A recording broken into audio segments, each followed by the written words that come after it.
Hey everyone, SportsCenter right now. I'm Antonieta Collins with news out of the NBA. Negotiations between the Lakers and Tyronn Lue have ended. Sources telling ESPN that Lue and his team turned down the Lakers' offer to make him the next head coach. According to our insider, Adrian Wojnarowski, the team offered a 3-year deal, but Lue wanted 5. You know, I think the Lakers thought was there's no marketplace for him right now. Nobody else is trying to hire him. He's not been a candidate for other jobs that have opened, although Cleveland's one of them. He just got fired from there. He's not going to go back there. But if a 4th year might have gotten this done, and now you're really scrambling, does it make sense? But they must think that they can still come up with a coach to satisfy all the people they got to satisfy in that organization. Woj also reported that the Lakers management wanted to have a say in hiring Lue's assistant coaches. For more, let's get you back to First Take. So the Lakers still don't have a head coach. The mess gets messier. Ty Lue and the Lakers are at an impasse. You just heard, Max. I know it's your team, but are they just a laughing stock at this point? Yes, they're a laughing stock right now. Of course they are. The reports that Ty Lue was... LeBron James is going to get his coach if you know what you're doing. Look, Magic didn't hire Luke Walton. You knew that meant that Luke Walton had to be not just good, but great in order to keep his job. That's the way it works. New regime comes in, they want their guy. But in addition to that, LeBron didn't want him there. And please, with LeBron's denials or his camp's denials, everyone knows. Everyone knows the coach LeBron did want. The guy that was brought in to replace David Blatt that helped coach them to a championship. Did a really good job. Tyronn Lue's going to be LeBron's coach on the Lakers. We all knew this. And Tyronn Lue knew it. So to bring him in, and there are reports that he's being dictated who to put on his staff and some of the names. Yes, Max, Stephen A. Would you like me to interject to give you the info Please. before you go on to give you the dirt? Go ahead. I mean, I have my own info, but I'd like to hear you report it. 3 years, $6 million. Luke Walton had a 5-year deal. Derek Fisher had a 5-year deal. Steve Clifford had a 5-year deal. David Fizdale had a 5-year deal. So when you came to him with the 3-year deal, it was very insulting to him. That was one thing. The other thing was you tried to get him to pick his staff. You tried to mandate that Kurt Rambis would be his associate head coach. He's boys with Brian Shaw. They go back a long ways. Who was on Luke Walton's staff. Ty Lue would have wanted to retain him. They wouldn't allow him to do that. Right. Now, so here's the thing. All of those things. Here's the thing. This is what I'm getting to.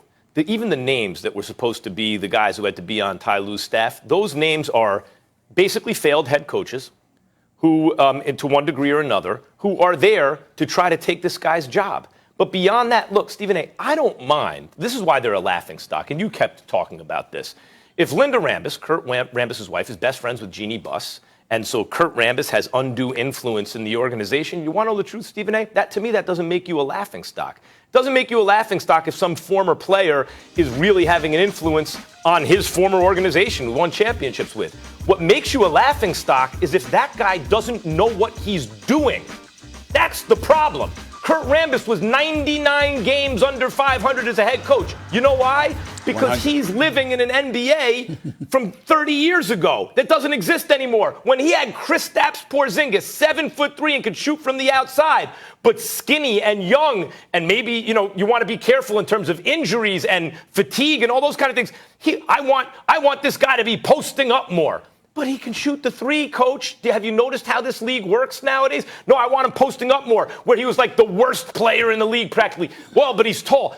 Kurt Rambis doesn't know what he's talking about in this NBA. I wouldn't compare my basketball knowledge to his, of course. But in this NBA, he clearly doesn't know what he's doing. So if that guy is advising you, he wants to put guys on Ty Lue's staff that also don't know what they're doing in the modern NBA and are there to try to take Ty Lue's job. Stephen A., it doesn't make sense. If I'm Ty Lue right now, I'm like this.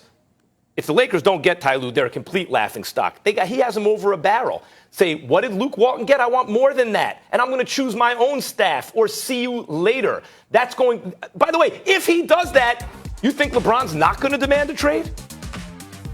Well, first of all, you're wrong. They're not a laughing stock, and you're living proof of it because you look like you're ready to cry, and I've been crying. The Lakers are a disaster. They're a crying stock. The Lakers are a disaster right now, and they're a disaster because They're just dysfunctional. They've been dysfunctional for years, and I don't think it's an accident that since their dad, Dr. Jerry Buss, departed from us, he passed away in Dr. Jerry Buss. He passed away in 2013. They haven't made the playoffs since. I don't think that's an accident. Now, when we look at it, we have to understand the magnitude of what's going on here. You're in a town. The Clippers are coming. Let's be clear. The Clippers are coming. You know this. And on top of it all, it's primarily because they have an owner with the deepest pockets in the league. Steve Ballmer's worth more than $30 billion. And so you know that, and your response to that from a competitive standpoint is to try and penny pinch. You know, you go offer Monty Williams a 3-year deal. You offer Ty Lue a 3-year deal. What could you possibly be thinking about? Magic Johnson walks out on you and doesn't even give you a call to let you know he's doing so. LeBron James, if there's any truth to the scuttlebutt that he was in Philly trying to recruit Kawhi, and that there's a chance that Kawhi was willing to come to the Lakers instead of the Clippers. Understand how profound that is. Because if Kawhi were to come to the Lakers, it's a double whammy because you were worried about him going to the Clippers. You take all of these things into consideration, and your response is to lowball and alienate Ty Lue. Why? Because you're afraid you don't want this to be perceived as LeBron James' team like it was in Cleveland, like he's running an organization. Well, guess what? At this particular moment in time, he should, because what's his competition? Linda Rambis? Kurt Rambis? Rob Pelinka? Why shouldn't LeBron be running an organization if that's what your competition is? And so all of these things that have been ignored by the Los Angeles Lakers and Jeannie Buss, a very decent and nice person and obviously business savvy, obviously on the business side, but admittedly having very little to do with basketball. What could you possibly be thinking? And if she's listening to Phil Jackson, let's be very clear. First of all, that's Phil Jackson's an upgrade from Linda Rambis to Kurt Rambis or Rob Pelinka. But we all know what Phil Jackson was as an executive now. Don't get me started. I'm in a very good mood. Don't get me started with what he did to the Knicks. He also couldn't come up. He also couldn't keep up with the changes in the NBA. I mean, you have to adapt. It's bad. It's if I bad, were LeBron James, worse. you know what I would do, Stephen A? I'd pick up the phone. I'd call Jeannie Buss. I'd be like, check this out. Hire Ty Lue. Do it now, or I'm coming out publicly and demanding a trade. And if I were Ty Lue, I would tell them, I'm picking my own staff. Stop lowballing me. Well, he already Come told to your him that. senses. He already told him that. Right. And now LeBron needs to back that up if he wants his coach. Like, what I don't understand is, why does LeBron care if the perception is that he's a coach killer or he's really calling the shots? He should be calling the shots. Maybe not in an organization like Miami with a strong head like Pat Riley, championship coach and all that, and a strong culture. But in any other situation, LeBron should be calling the shots. He shouldn't be shy about it. He should call the owner and say, give me my coach. Hold that thought, because it's something that I want you to think about here, Max. If LeBron James, and let me be very, very clear, folks in his camp, folks close to Ty Lue, swear that his relationship with Ty Lue is great. He wants Ty Lue to be the coach, etc. If what you just suggested, because I suggested the same thing last night on SportsCenter, I'm telling you right now, you're absolutely right on the money. If LeBron doesn't suggest that, Max Kellerman, do we sit up here and have a legitimate right to ask whether or not LeBron James really wants Ty Lue?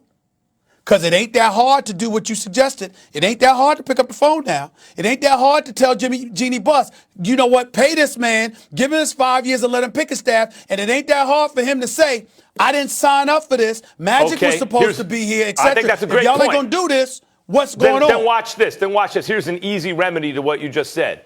LeBron should pick up the phone and tell Jeannie, hire whichever coach LeBron wants, or I'm going to demand a trade. How's that?